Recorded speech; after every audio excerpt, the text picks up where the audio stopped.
Bonjour, je m'appelle Pierre Lassarade. Je suis chef de projet investissement au sein de l'entreprise Safran Aeroboosters en Belgique.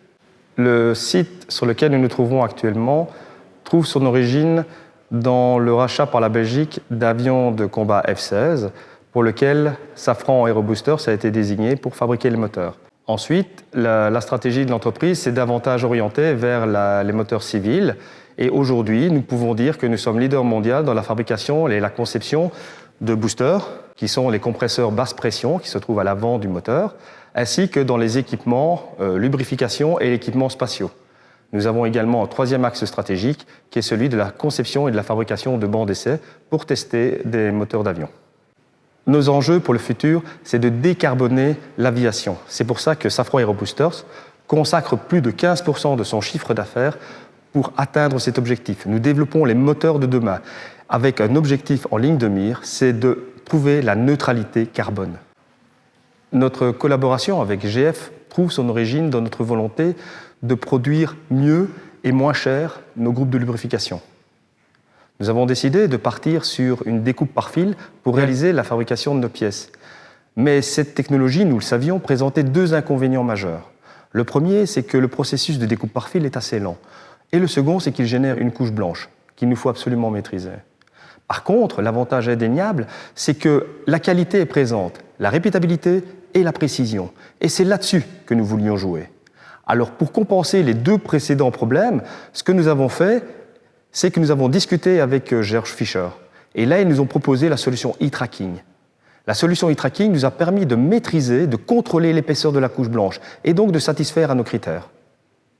Pour ce qui est de la lenteur, ils nous ont proposé une solution avec Système 3R qui nous a permis de produire sans que l'opérateur ne soit présent. Et nous sommes arrivés à avoir une ligne composée de 6 machines de découpe par fil qui permettent de découper et de retirer en automatique les chutes. Une maîtrise totale du process. L'opérateur n'a plus pour but que de charger et décharger les pièces et ensuite d'assurer la maintenance de ces machines. Aujourd'hui, l'objectif est atteint. Nous avons pu produire mieux et moins cher les pièces de nos groupes de lubrification. Mon poste de travail est une ligne EDM qui se compose de 6 machines EDM, de 2 machines à laver et d'un robot. D'un poste avec un écran qui reprend la globalité des 6 machines et les composants qu'on a besoin pour le travail de notre poste. Un poste e-tracking de déchargement qui contrôle les données des machines et un poste de chargement propre à notre travail qui m'aide à monter les empilages pour charger les machines.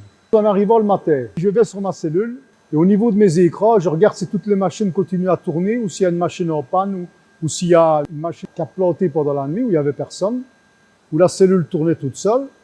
S'il y a quelque chose qui s'est mal placé, je dépanne d'abord les machines et puis je décharge mes usinages qui ont été usinés pendant la nuit.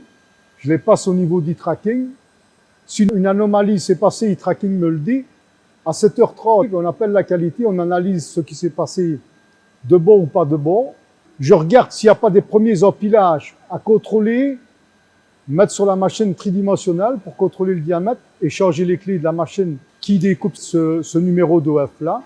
Et puis, alors, on commence à décharger les empilages qui ont été usinés et recharger les machines pour qu'elles continuent à tourner le reste de la journée.